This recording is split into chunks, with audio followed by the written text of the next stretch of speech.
Alright guys, we're back again. Today's gonna be a quick video for you DIYers that have a leak in the kitchen sink. And for you professionals out there, this is a video for you guys to criticize me and give me suggestions and let me know in the comments how you guys do this and what products you guys use. So here we go. Customer gave us a call saying the kitchen sink was leaking, and when we got there we saw the tailpieces all rotted out. We gave him the option to cut the tailpiece out, put a new strainer in there, replace the trap, and when I usually do this, I cut out the PVC and I put a Y with a clean out. The customer said, what's the cheapest option? I was like, you know what, I'll do you a favor. I won't do the clean out. I won't put in the Y. I'll just change the strainer and the tailpiece. So that's what he opted to go with. So that's what we started going. When I went to go try to take the tailpiece out, that thing fell apart and just the nut didn't want to come out. So I had to get my little multi-tool out, and that came in clutch. The nut just came right out, did a little slit on it, and I started unscrewing the tailpiece. Next, I didn't even try the channels, just grabbed the multi-tool, cut a little slit on the strainer.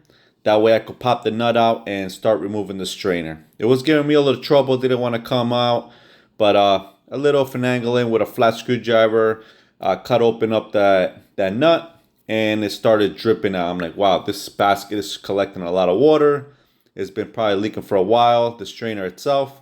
So I got a paper towel, try to catch as much water as I can.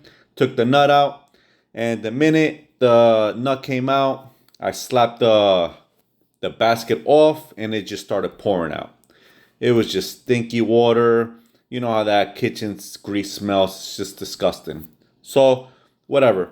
I pulled the strainer out, and then I noticed whenever they installed this, they use putty and silicone together.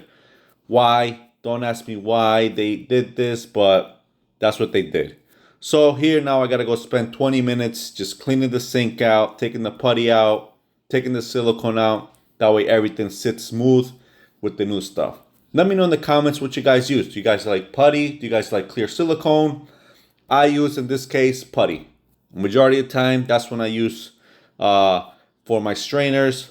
I do use silicone, but usually I use silicone only like in fiberglass sinks or something like that when the manufacturer says just use silicone. But majority is just putty.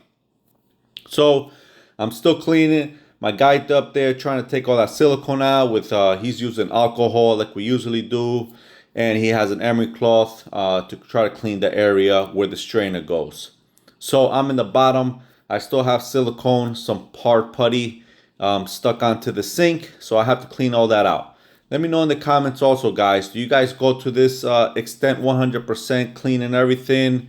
Make sure everything's spotless, or you just slap the new stuff on there and then call it a day? Me, I take my time. If it takes me 15-20 minutes, it is what it is. I clean everything out.